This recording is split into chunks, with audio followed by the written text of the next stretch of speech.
होली में सूचना जारी बा, बम बम करत पिचकारी बा।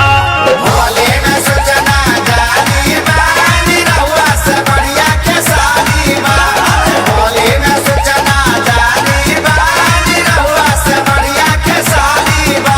अखिलेश भैया जिंदाबाद, जिंदाबाद जिंदाबाद, लालू यादव जिंदाबाद, जिंदाबाद जिंदाबाद, लालू यादव जिंदाबाद। जिंदाबाद जिंदाबाद। अरे यार क्या मजाक कर रहे हैं आप लोग? होली गाने आए हैं कि आप लोग नारा लगाने आए हैं? एक मिनट भैया हम समझाओ थी। तू दोनों चुप रहा और तू दोनों जाने गावत है। आवा गाँव में भैया एक बार उठ 1 2 3 4। होली में सूचना जारी बा, गवा लो गवा। पहले तू गावा। बम बम करत पिचकारी बा। होली में सूचना जारी बा, अब मंदिर बनी अरे! तैयारी बा। देखा। होली में सूचना जारी बा, अब मंदिर बनी अभी कुल मंदिर बनाओ लगे। नरेंद्र मोदी जिंदाबाद, जिंदाबाद जिंदाबाद, नरेंद्र मोदी जिंदाबाद। जिंदाबाद जिंदाबाद। भाई साहब जो मैं गा रहा हूँ वो गाइए ना। आप लोग कोरस करने आए हैं तो कोरस करिए। ए निरहु सुना, तू आपन गावा, हमन आपन गावल जाई, समझला?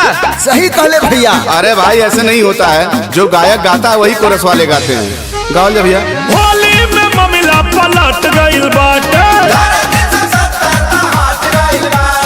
अरे यार आप लोग को समझ में नहीं आ रहा है, जो भैया गा रहे हैं वो गाइए। अरे साड़ी रंगाई रंगाई जाई साया। ममता न बची है या बची है न माया, ममता न बची है या बची है न माया।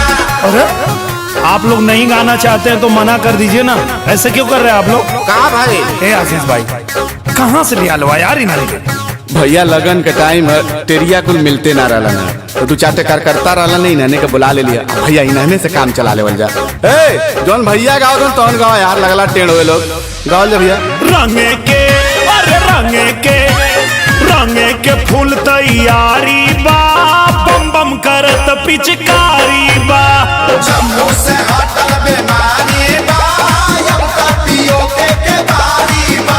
अरे जम्मू से हटल बीमारी बा, देखा। अब कपियो के बारी बा। महमती जिंदाबाद, जिंदाबाद जिंदाबाद।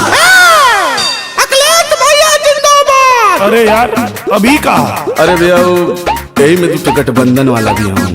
अरे यार जब तुम लोग के होली गावे के सहूर ना हा, राजनीति करे वाला हवा लो तो राजनीति करे के चाहिए। यहाँ गावे खातिर कहाँ आए लो?